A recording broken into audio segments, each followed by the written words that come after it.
Hi everyone. This is the last minute revision tip for IGCSE Paper 1 exam.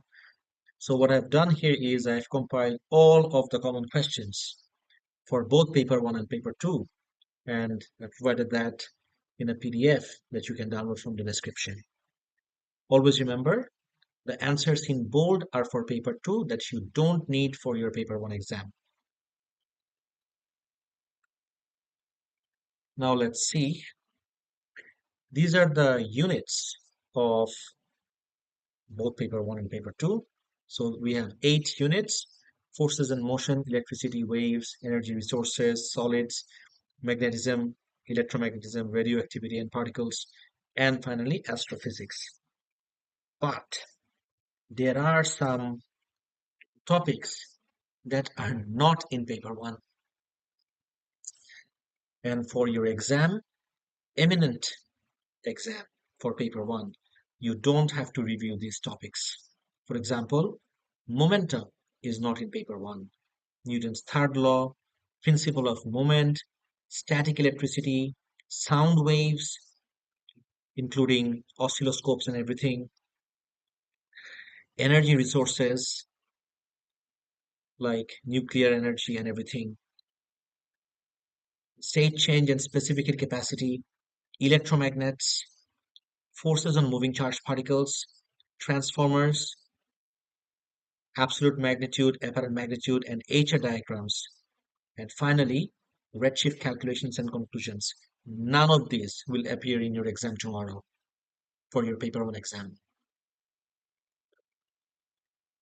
So for the first unit, what I've done is made a comparison. And you can clearly see that topics are very repetitive. For May 23, look at the graph, and November 23, look at the graph. The first question says for May 23, use the graph to show that the distance traveled by the surface of the liquid is 4.7. So all you do is recall the equation and the procedure that you do to calculate the distance using a velocity time graph. Always remember, the area under velocity time graph gives distance. So all you need to do is just calculate the area under this graph. So half into base into height will give you the distance. If you take your calculator and just put in the values, half into base is 0.2 and height would be, this is 45, 46, 47, 47. The value is 4.7 centimeter. There you go. And for the second question of November 23, the question asks you to calculate using the graph the acceleration of the ball.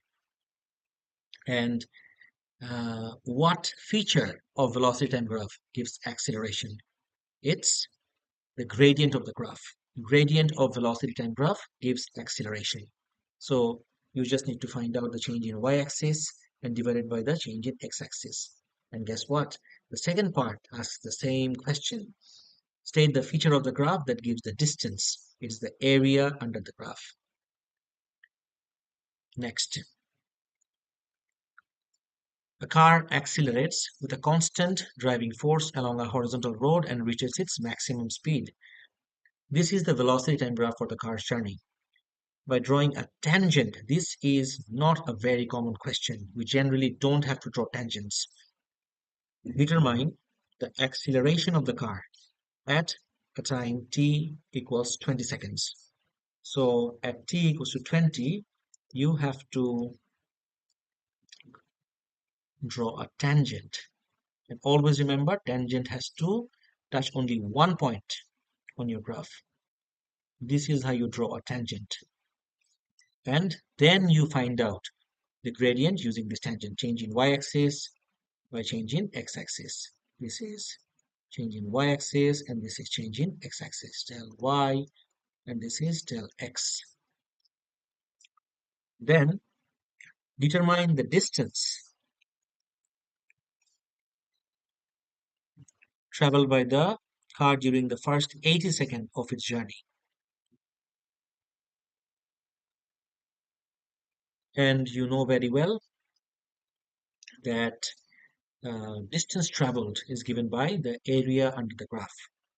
And finally, explain the motion of the car after 80 seconds. So you can clearly see it's a straight line, everybody. A horizontal straight line means velocity is constant.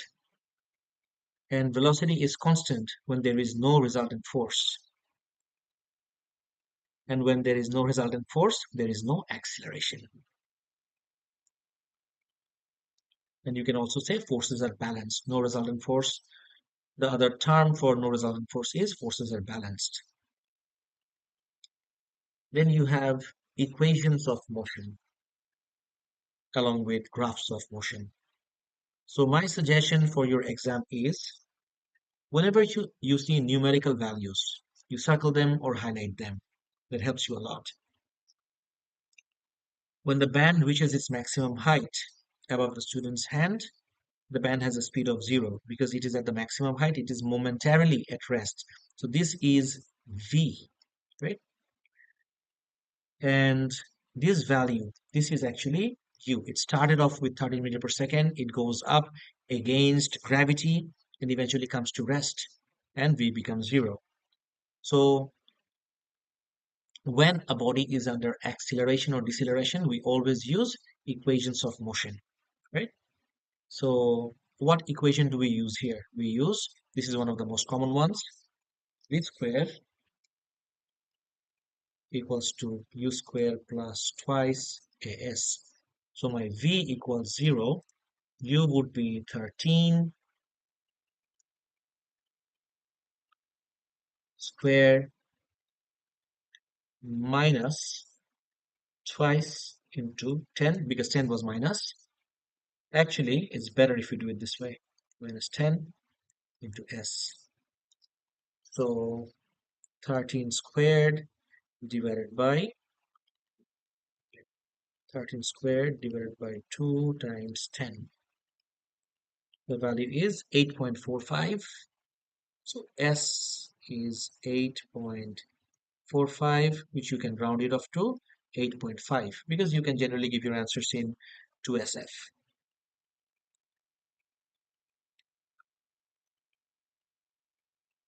And this is what I was talking about. Questions are very repetitive. So for Jan 22, it says explain the shape of the graph from A to C. You should use ideas about forces to help your answer. And for Jan 14, it says explain the shape of the graph. It's more or less the same question, everybody. So what happens? So this is a question, a common question, a staple question associated with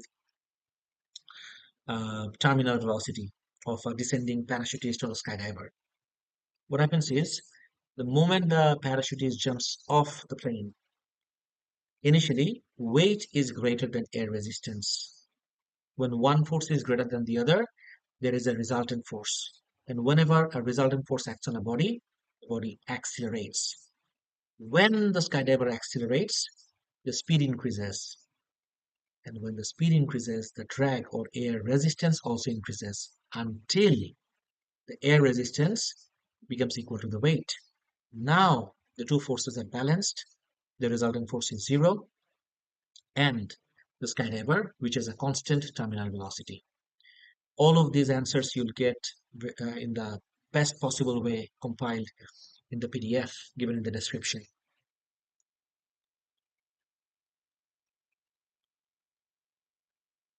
Then you have the concepts of braking distance and thinking distance. For this, you have to know the factors affecting braking distance and the factors affecting thinking distance. So for factors affecting braking distance is condition of the road, condition of the tires, and for thinking distance is reaction time of the driver or mental condition of the driver, the speed of the car, and visibility. All of these affect the thinking distance.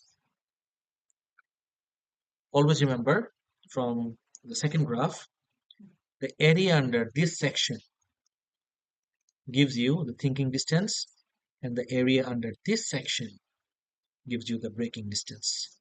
And when you add up these two areas, or if you find out the total area under this graph, it gives you the stopping distance, because always remember, stopping distance is equal to thinking distance plus breaking distance.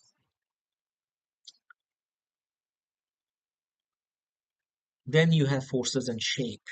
So you can clearly see the comparison. One question is from Jan 22, the other one is from June 24. So it's a very common question. The question will ask you to determine or investigate how extension varies with force. For that, you have to find out the extension. So extension is a vertical distance, right? So you have to place a ruler here. And in order to ensure that your ruler is vertical, you have to use a set square.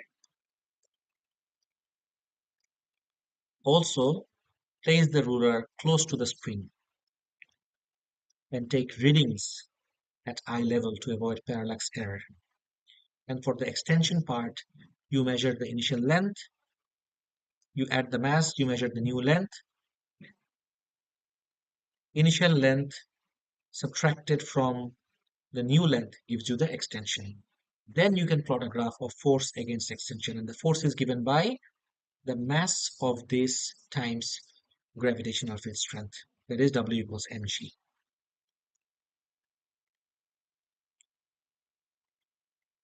And you can again see the comparison.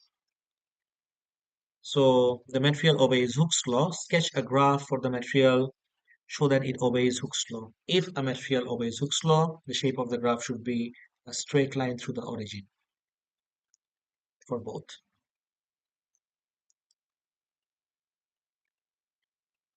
Sometimes they may ask you questions regarding rubber bands, which do not obey Hooke's law, but they're still elastic materials.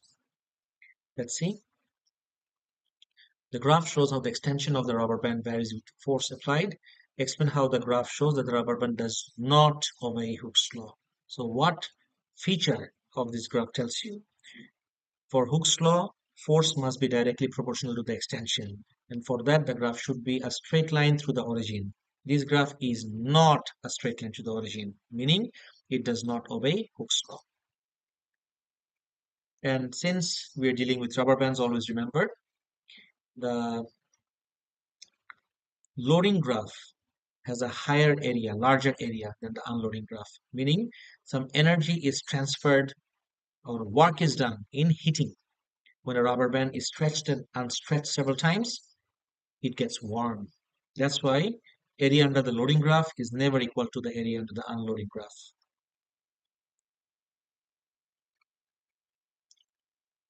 With this, we are done with Unit 1. Then we move on to mains electricity in Unit 2. So you have to have all of the equations at the tip of your tongue at all times. Let's see what equation do we apply here. When the switch is on, the filament lamp transfers attojoule of energy in time of 3 minutes. Each cell has a voltage of atto. Calculate the current in the filament lamp. So look at the quantities that's given in the question. Energy is given, time is given, voltage is given, and they're asking for current. So like I said in the beginning of this video, whenever you come across a question, always underline the numerical values. It helps you construct and recall the equations. So the equation that links these three quantities is E equals V I T. And there are 3 cells, and each cell has a voltage of 1.5. So the total voltage would be 4.5. So you need to be very careful about these things. So when you are reading a question, always mark the keywords in the question. And the next question says an electronic device is connected to the power bank. When recharging, the electronic device receives a constant current of 2.4 ampere and 3.8 times 10 to the power 3 coulomb of charge is transferred. Calculate the time taken. Again, like I said, you have to have all of the equations memorized at all times. So the equation that links these two quantities, current and charge, is Q equals IT. Just put in the values of Q and I and you'll get the time.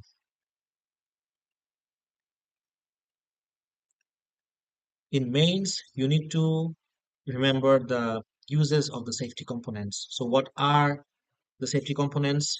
Use of insulation, double insulation, earthing, fuses, and circuit breakers. So fuses and circuit breakers have similar uses or functions or working principles. When the current exceeds a certain value, it breaks the circuit. Both of them break the circuit. But there is a major difference as well. For fuses, these are not replaceable or resettable. They need to be replaced. Fuses are cannot be reused. Fuses cannot be reused, but circuit breakers can easily be reset. And the other difference is fuse takes a while to cut off the circuit. Circuit breakers work almost instantly. Double insulation is when a material has an insulation or is made of an insulating material in the casing. For example, rubber, plastic, etc. It's said to have double insulation. And earthing is when you have 3-pin plugs, right? So the third pin on top is always connected to the earth connection. And always remember, earthware is always connected to the metal part of the casing. And in normal operation, there is never any current in the earthware. Earthware is only in operation when the appliance has developed a fault. Then you need to know the difference between AC and DC. Also the definitions, which is given in the PDF. So you need to know the shapes of the graphs as well. For DC, it's a horizontal straight line, and for AC, it's sinusoidal. Always remember, when you are drawing an AC graph, the voltage must have values in both positive and negative axis. So this is the feature that tells you that this is alternating. Voltage must have values in both positive and negative axis. Now we move on to DC. So let's look at the pattern in the question. A student uses the circuit shown in diagram 1 to investigate how current changes with voltage for a filament lamp. So this is the circuit that you have to draw. Doesn't matter if the question is for filament lamp. If the question is, let's say, for a diode or any other component, this is the circuit.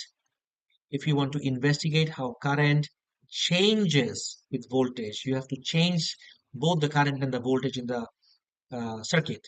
So what do you use to change the voltage and current? You use a variable resistor in series, of course. And look at the next question from June 23. A student investigates how the current in a filament lamp changes when the voltage across the lamp is varied. Draw a circuit diagram. You literally just draw it over here. Also, you need to know the shape of the graphs, IV graphs as well as VI graphs for different components. For example, for an ohmic conductor is one that obeys Ohm's law. It should be a straight line through the origin. And for a filament bulb, it's always a curved graph. Always remember the direction in which the graph curves. For IV, it curves downward, but for VI, it curves upwards. And diode is very obvious. It needs a certain voltage to start conducting. And in the reverse bias, when it's in the opposite direction, when voltage is in the opposite direction, it does not allow any current to flow through it. Then you need to know the behavior of LDR and thermistor, and you need to know the trigger as well. For LDR, the full form is light dependent resistor. The trigger is light intensity, and as light intensity increases, the resistance decreases and vice versa. For thermistors, the trigger is temperature. As temperature increases, the resistance decreases and vice versa.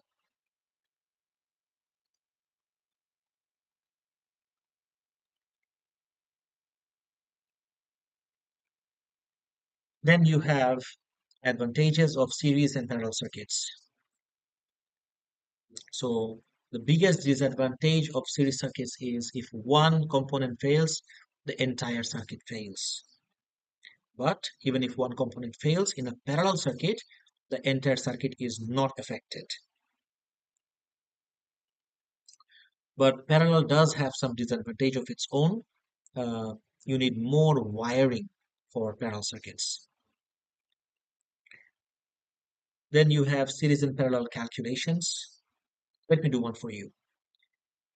So the first part says calculate the voltage across the thermistor. You see the EMF is 1.5 volt and these two are connected in series, and you all know that in a series circuit the voltage gets shared. So out of 1.5, this fixed resistor takes 0.91. So how much is left? 1.5 minus 0.91, that's 0.59. So the thermistor gets 0.59 volt. And then the question says calculate the resistance of the thermistor. So for these questions, again, you have to have all of the equations at the tip of your tongue. The equation is V equals IR, right? So the V is 0.59 equals I is, of course, it's in milliamp. So you have to convert this into ampere. So 6.2 for converting milliampere to ampere times 10 to the power minus 3 into R. So you just make R the subject and you got your answer. Then the question says the switch in the circuit is closed. Explain what happens to the current in the 13 kilo ohm resistor and the current in the battery. So you see, if you open or close this, it does not affect the voltage across it.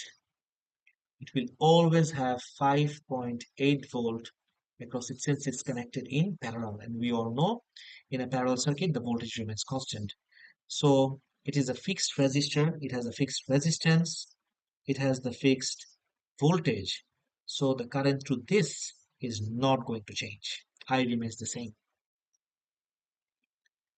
But the current through the battery does change.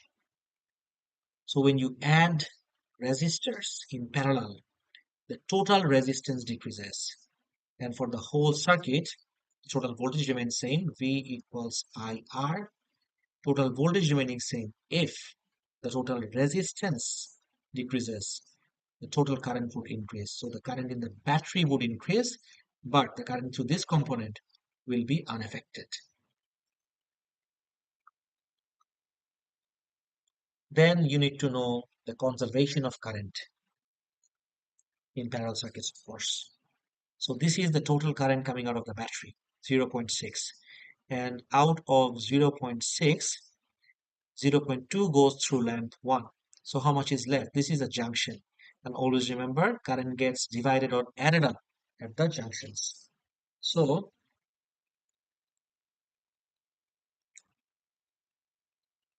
out of 0.6, lamp 1 takes 0.2. So how much is left? 0.4. And out of 0.4, lamp 3 gets 0.3. So how much will lamp 2 get? 0.1. And current not only gets divided at the junctions, current also gets added up at the junctions. So this is 0.1 and this was 0.3. So these two gets added up at this junction and this is 0.4 and 0.2 was coming from through lamp 1. So 0.2 and 0.4 gets added up to give you 0.6.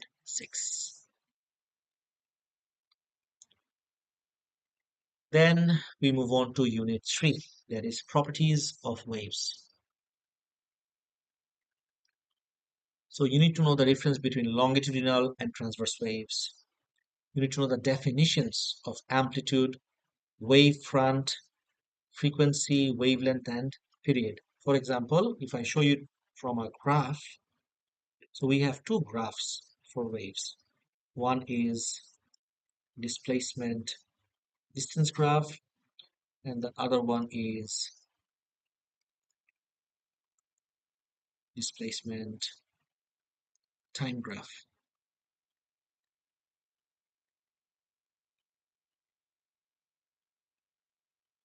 And let's say I mark this position. This is one complete vibration or one complete oscillation. And the distance traveled during one complete oscillation is what you call wavelength, because the x-axis here is distance.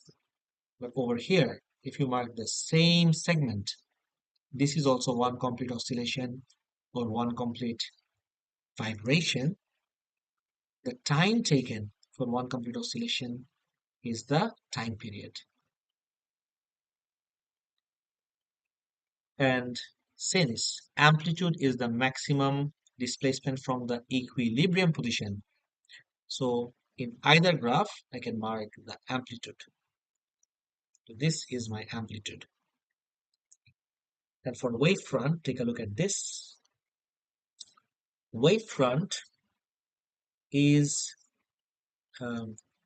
these lines, right? This is a wavefront, this is a wavefront, and always remember the distance between two consecutive wavefronts gives you the wavelength lambda. And in waves, you also have Doppler effect with sound, of course. So this motorcyclist is traveling towards this boy, honking his horn. So what happens over here? This boy hears a sound with a higher pitch, and the girl hears a sound with a lower pitch. This is due to Doppler effect. What are the common points? The wavefronts bunch up, the wave length decreases, speed remains constant. So according to V equals F lambda, speed remains constant, wave fronts bunch up, wavelength decreases, so frequency increases. And for sound, frequency is pitch. So that's why the boy hears a sound of a higher pitch than the girl. And for the girl, exactly the opposite points. The wavefront spread out, wavelength increases, wave speed remains constant. Since wavelength increases, frequency decreases. And for sound, frequency determines the pitch, so the girl hears a sound with a lower pitch.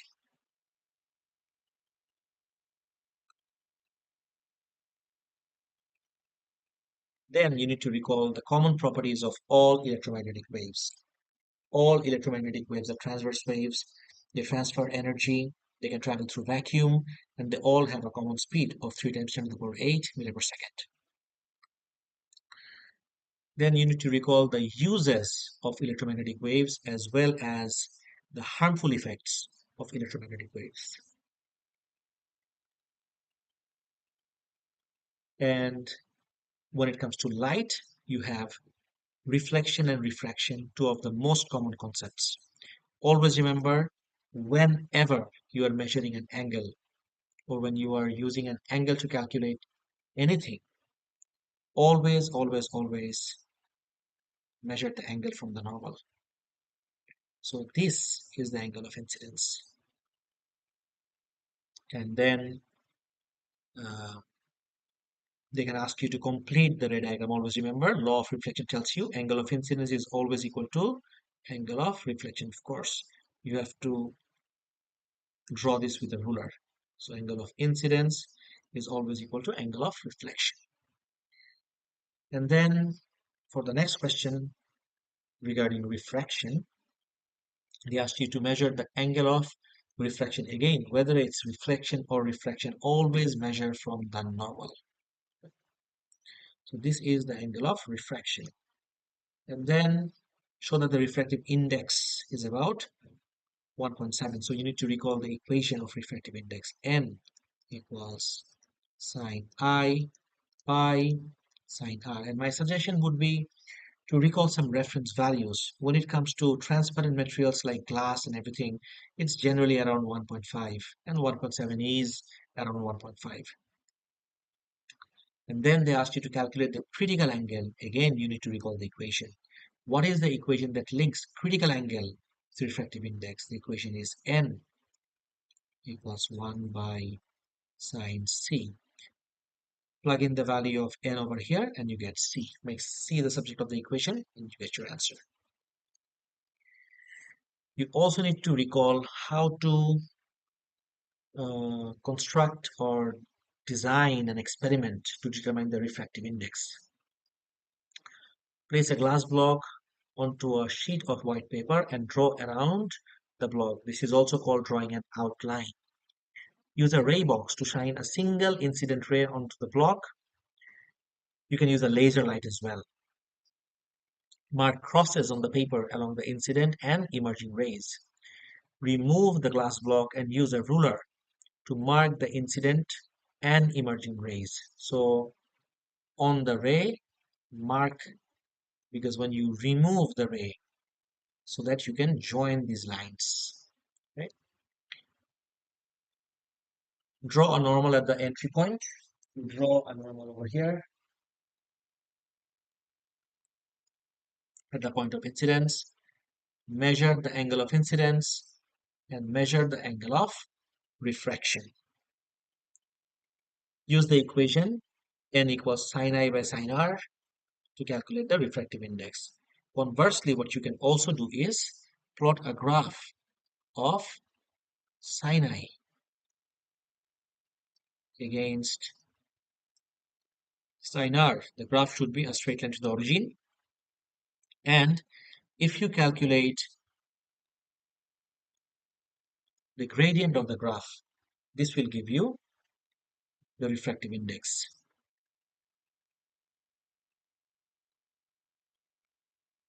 This is actually a better method because it averages all the values. And the line of best fit automatically averages the values. So if you were to compare which method gives you a better value of refractive index, it's always the graphical method. Then you have optical fibers. So optical fiber basically relies on the concept of total internal reflection. The question says, explain the path of the ray as it travels through the optical fiber. So what's going on here?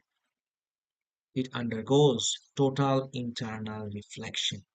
But that would be a description, not an explanation. How do you explain?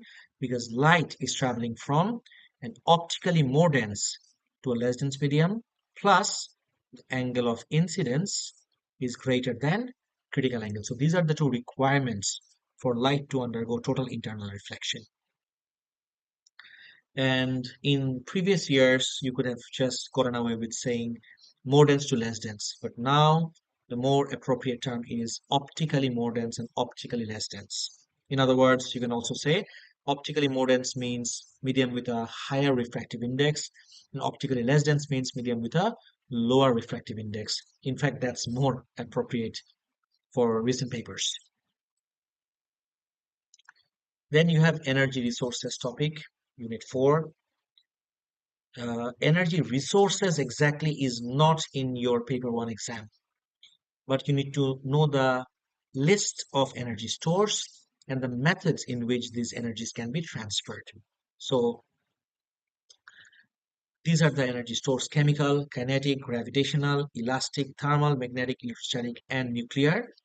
And energy can switch between these stores. In other words, energy can transfer by one of these methods. It's mechanically, electrically, heating, or by radiation. So this is a very common question. I would highly recommend you to go through this, check the mark scheme. This will help you a lot to understand how to link energy stores and transfers question. Then you have Sankey diagram. So always remember the straight arrow represents the useful energy and the deviated arrow is the wasted energy. So let's say this is the input. Always the input comes from the left side. So the total input is 12 joule, and out of 12 joule, surrounding gets 2 joule. So how much energy is usefully transferred? That is 10 joule. And then the question says to calculate the efficiency. Always remember, for efficiency, you use useful output by total input. The useful output here is 10 divided by total input is 12 times 100%.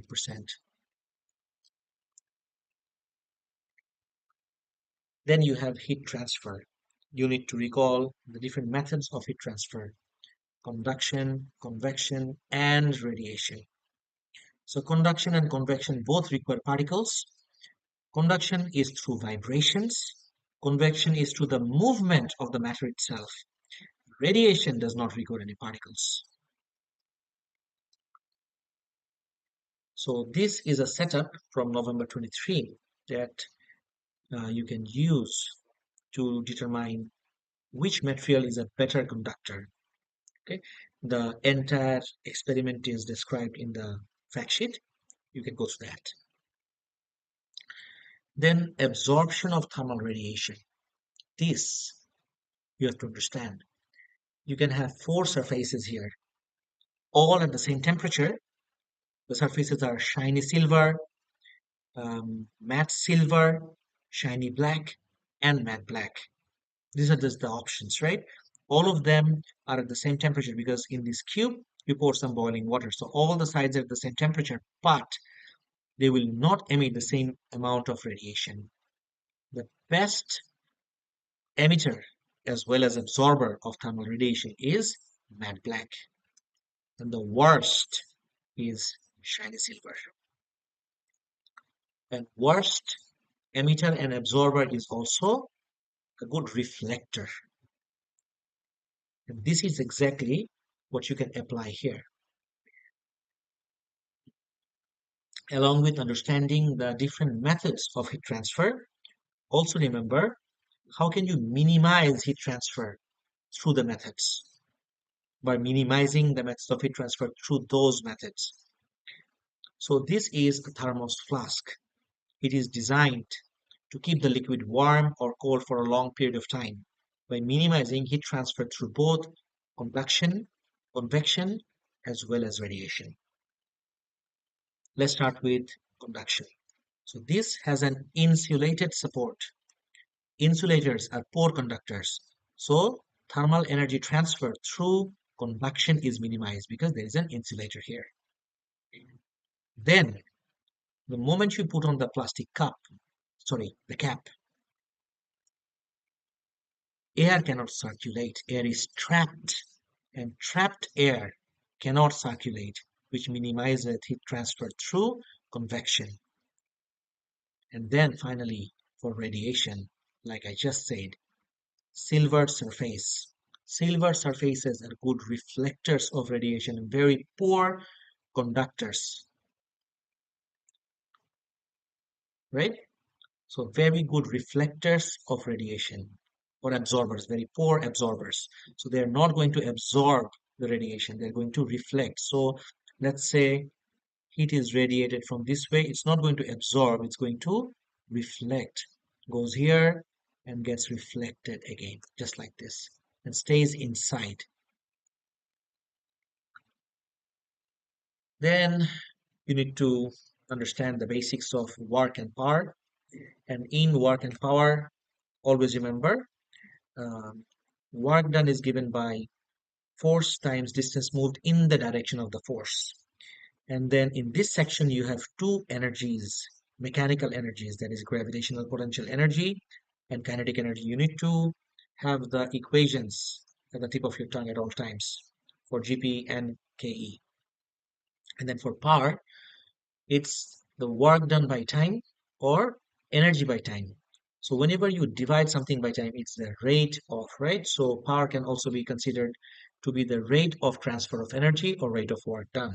So when you do a work, how much time it takes you to do the work, that gives you your power, mechanical power, of course. Then you move on to unit 5, solid, liquid, and gas. So you see a clear contrast between these two, right? These two questions from June 24 and June 23. So you can clearly see that both of these objects, one is a stone, as in a rock, and the other one is piece of bone. Both of these are irregular objects. And when it comes to irregular objects, you find out the volume using displacement method. You can easily measure the mass using an electronic balance, but for the volume, that's the issue. Because had it been, uh, let's say, a cube, so you could have easily calculated the volume by multiplying the length, breadth, and height. But this does not have a regular shape. So there is no specific length, breadth, and height, right? So that's why you use a displacement method to find out the volume. And once you find out the volume and measure the mass, you use the equation density equals mass by volume to calculate the density. Then you have pressure in liquids, solids, and gases. So pressure in solids is given by force per unit area. And pressure in liquids is given by H rho G. And pressure in liquids is also at times referred to as um, pressure difference. So for these pressure in liquids, there are two setups or two scenarios that you have to be extremely careful with. One is a manometer and one is a barometer. Right? So you go through your lectures and study the working principles of both these devices. These are important, and both of them rely on the concept of pressure difference. Then you have gas laws. In gas laws, the most common mistake the students make is to forget that they have to convert these temperatures in Kelvin. And temperature in Kelvin scale is called absolute temperature.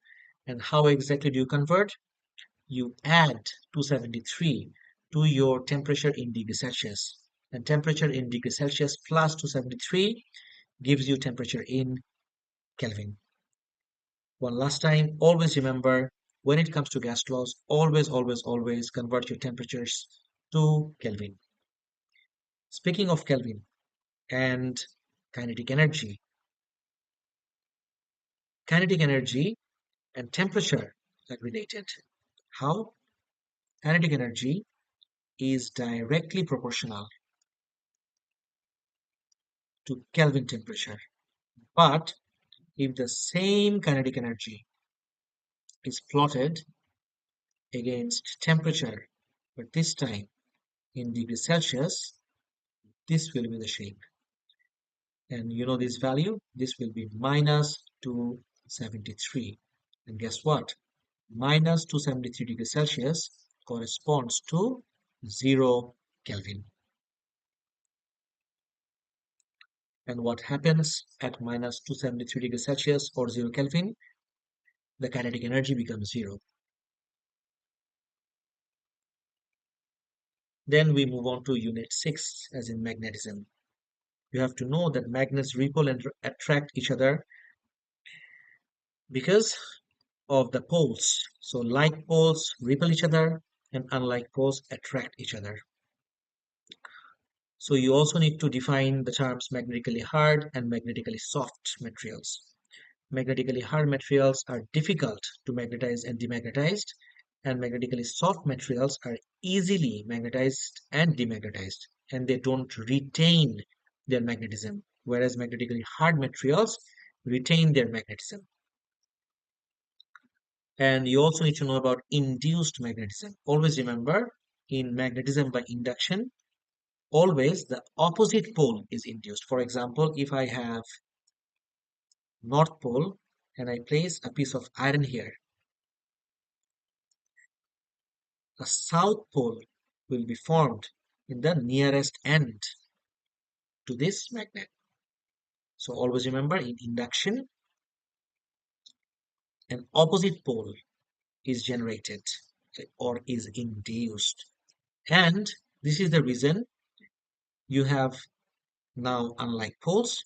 Now they will attract each other. And this is why magnets can attract soft magnetic materials, even though they are not magnets themselves. But magnetism is induced in them. Also, you need to know the pattern of magnetic field lines between two bar magnets. So this is what a uniform magnetic field looks like.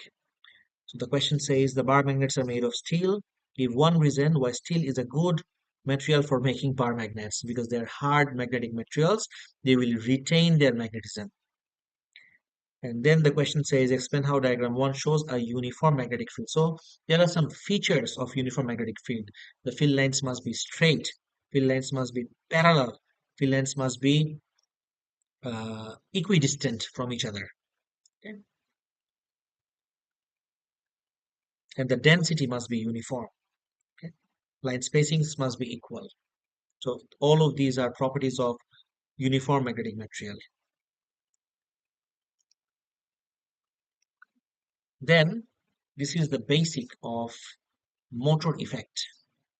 There is always a force on a current carrying wire placed in a magnetic field.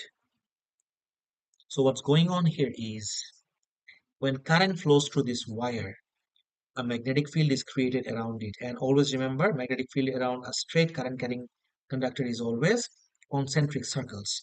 And then you have a permanent magnet where the field lines are somewhat uniform and the field is a uniform field. So when these two magnetic fields interact, there is a force on the wire. And you can find out this force using Fleming's left-hand rule. And then if you have two wires or two rods carrying current in the same direction, they will attract each other. And if they are carrying current in the opposite directions, they will repel each other. And if you view this from above, and if you had the capability of seeing magnetic field lines, this is what their magnetic field lines would have looked. Like I said, all of these are applications of motor effect. So motor effect uses what is applied to DC motor as well as loudspeakers. So how does a DC motor work? When current flows through the conductor, a magnetic field is created around it. When the magnetic field around the conductor interacts with the magnetic field of the permanent magnets, a force is exerted, causing the coil to turn. A very similar thing happens in case of a loudspeaker. An alternating current produces a changing magnetic field. When the magnetic field around the coil interacts with the magnetic field of the permanent magnets, a force is exerted. But since the direction of current is changing, the direction of force also changes, which causes the coil to vibrate. And any vibration in a medium produces a sound wave. So there are ways in which you can make coil turn faster for the DC motor, of course. What are the ways? Increase the current in the coil, use stronger magnets, and use more number of turns in the coil. You can also make the coil rotate in the opposite direction by reversing the terminals of the power supply or reversing the poles of the magnet. Next, you have electromagnetic induction. So just repeat after me. for any electromagnetic induction topic, there are two common points. Field lines are cut and a voltage is induced. So you can clearly see I have a wire here, and when I'm moving the wire and cutting the magnetic field lines, and like I just said, when field lines are cut, a voltage is induced. But if you were to compare the voltage induced in these two wires, which one will have a greater voltage? Of course, the second one. Why? Because now there are more number of turns here. So more number of turns means a greater change of cutting of field lines, a greater rate of cutting of field lines, and a greater voltage is induced. Also, you need to see the direction in which the wire is moved. The wire is moved perpendicular to the magnetic field. If the wire was moved in this direction, no voltage would have been induced. No voltage would be induced. So always remember, for electromagnetic induction, the wire or coil or rod must be moved perpendicular to the magnetic field. Like this. Now you have a full-fledged coil, and look at how the magnet is moved. It is moved perpendicular to the plane of the coil.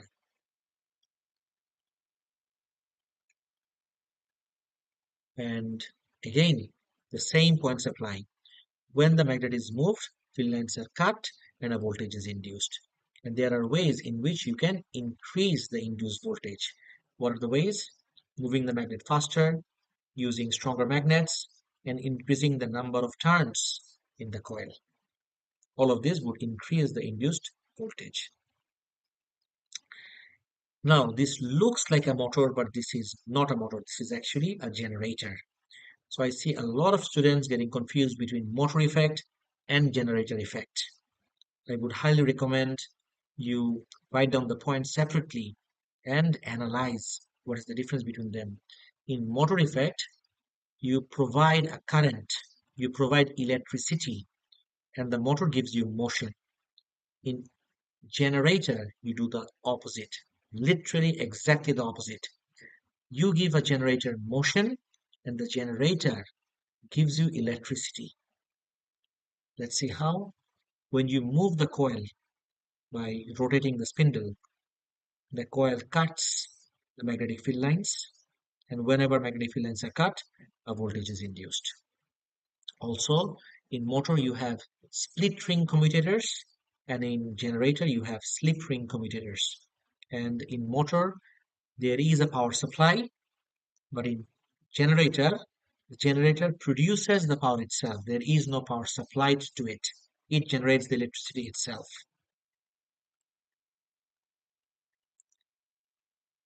Next, you have radioactivity. Some of these are like really basic stuff. You have seen this in your IGCSE chemistry as well, right? So look at the topics that you have to be uh, have a stronghold of, and I'll show you some important stuff. The penetration power of the different types of radiation, alpha, beta, and gamma.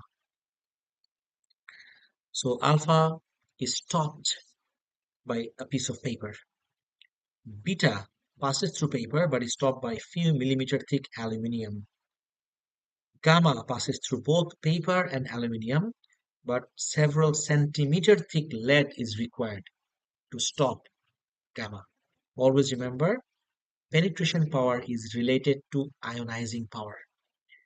The more ionizing the radiation is, the less its penetration power, because it uses up all of its energy during ionization and it's not left with much energy to penetrate matter. So always remember, ionizing power and penetration power are inversely related. The higher the ionizing power, the lower will be the penetration power. And in radioactivity, this is the most important graph. And if you look at the axis carefully, you'll see this can be both for number of atoms as well as activity. So both are exponentially decaying curves. And whatever value you start off with, the time taken for the value, initial value, to drop down to 50% is always constant. And this is what you call half-life. The definition of half-life is it's the time taken for half of the radioactive atoms or isotopes to decay, or it is the time taken for activity to half. So you can define half-life both in terms of activity as well as number of atoms.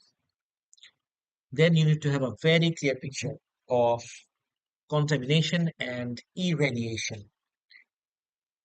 So pause the video and try and figure out which one is contamination and which one is irradiation. Right. So this is irradiation, but this is contamination. Irradiation is when you are exposed to the radiation, right, coming from radioactive isotopes. But contamination is when the radioactive isotope itself gets into the body. Doesn't have to be a human body, could be any object or food, whatever. If the radioactive substance gets into the object, then the object is contaminated. But if it's only exposed to the radiation, but not the radioactive substance, then it is irradiation.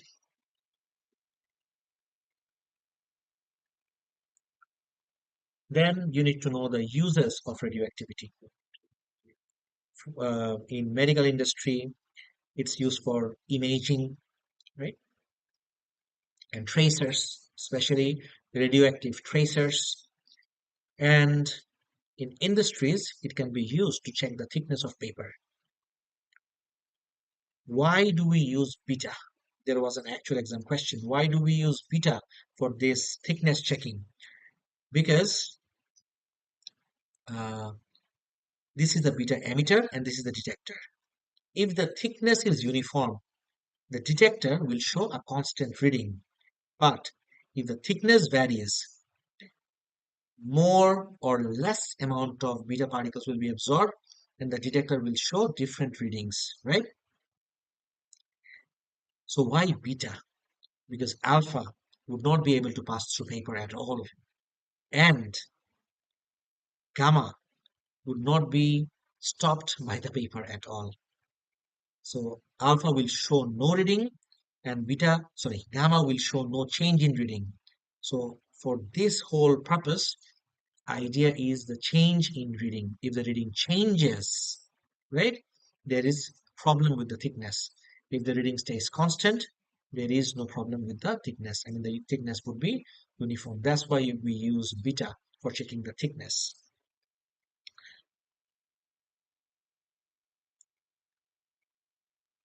Then you have fission and fusion.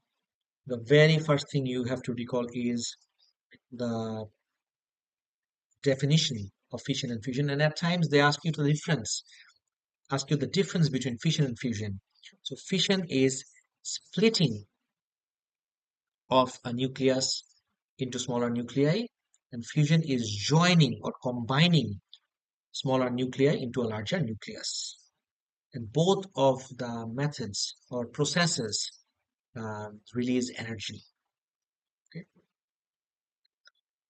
Now, for fission, if you have the equation at the back of your head, this helps you identify a lot of things. For example, uranium 235. When it absorbs a neutron, it becomes uranium 236 and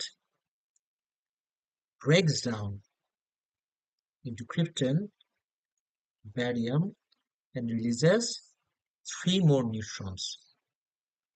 This is what's of our concern. These three neutrons are absorbed by other uranium nuclei and undergo fission again. So three more released from here, three more released from here, three more released from here, and they are again absorbed by other uranium nuclei. And guess what? This is what you call a chain reaction. And you need to be able to control this chain reaction. What do? Use control rods, which are generally made from cadmium or boron. What they do is they absorb these pair neutrons. So this reduces the amount of or the number of neutrons available for fission. So when the number of neutrons available for fission decreases, the rate of fission also decreases. So you can control the rate of fission using control rods, hence the name. This was nuclear fission. Now let's take a look at nuclear fusion. What we generally have in nuclear fusion is H2, as in deuterium, and H3, tritium, joining to form helium and releasing a neutron. And you can see 2 plus 3, 5, 4 plus 1, 5, 1 plus 1, 2, 2 plus 0, 2. The equation is balanced again. So these two equations might prove useful. And then for fusion, you need to know that it does not happen at low temperatures and pressures. In fact, the requirements of fusion is really high temperatures and very high pressures. Why is that the case? Because the higher the temperatures, the higher will be the kinetic energy given to the nuclei so that they can overcome electrostatic force of repulsion before joining, because the nuclei are charged and they will repel each other. So you need to give them enough energy so that they can overcome the electrostatic force of repulsion. And you need to give them a very high pressure to maintain a sufficient collision rate. So collision rate needs to be high for sustainable fusion. Now, the last topic, that is astrophysics. You need to know the difference between orbits of comets, moons, and planets. How are they similar and how are they different? Again, these are clearly given in the fact sheet with that. And for orbital speed, you recall the equation V equals 2 pi r by t. For any calculation associated with orbital speeds, this is the equation V equals 2 pi r by t. Also remember, since you are calling this orbital speed, this r is the orbital radius and this t is the orbital time period.